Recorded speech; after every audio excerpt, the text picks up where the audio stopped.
Magandang araw mga katamtam, panibagong araw na naman sa hamon ng buhay. Naway basbasan tayong lahat ng Panginoon ng malakas at masiglang pangangatawan sa pang-araw-araw na laban. God bless and take care. So, ayun nga guys, may nakita nga pala akong isang manong na nagbebenta ng prutas sa may tabing kalsada. Tara, tingnan natin kung paano siya lumaban ng patas sa hamon ng buhay.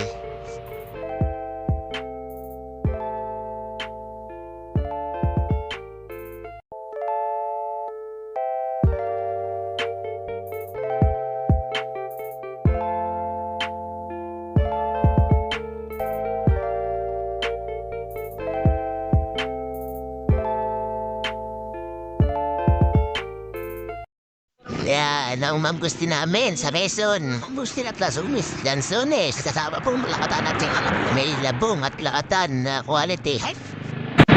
Mura labo. Uncle, magkano ang paninda mo? 130 labo ang Lanzones. 130. 130. Mga quality ba yan? Ang quality po yan, mga matatamis. Saan po galing? Galing po sa puno. Galing po sa puno? Ala. Yan po ang magtitinda natin dyan. Sa matatagpuan niya ang ating, maratay ko papansa. Tapat ng maratay. Yan. Napaka-quality po talaga niya ang mga paninda niya ang tel. Meron tayong mangustin. Ayan po ang ating Lanzones, labong, lakatan.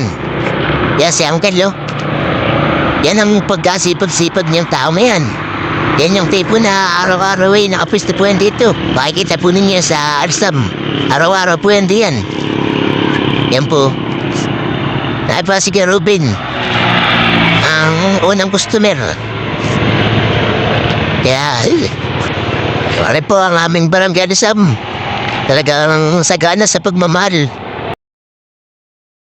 Nakabintaan na ba? Ang kain namin na. Marami na. Bikta ko. Kahit sa mga Uncle. Madami kang nabinta. Napakasipag mo.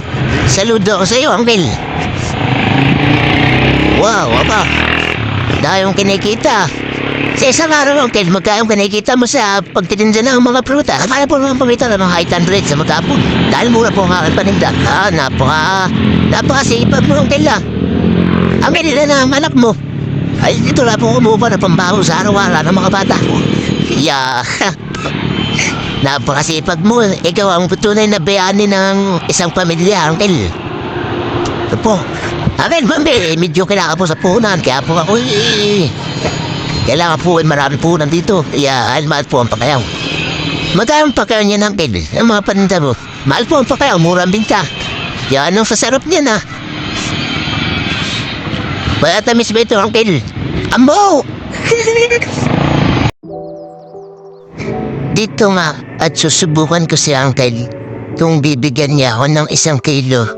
Kahit 50 pesos lang ang pera ko. Uncle, magkano 1 kilo na yung mangustin? 130. Pabili akong 1 kilo. Kulang yan. 50. Kulang. Kala ko mabuti ang loob mo. Mahirap na ikamal. Ayun nga at hindi ako pinabura ni Manong. Alam ko naman na nagtatrabaho siya ng patas at dapat lang na bumayad din tayo ng patas. Naiintindihan ko siya.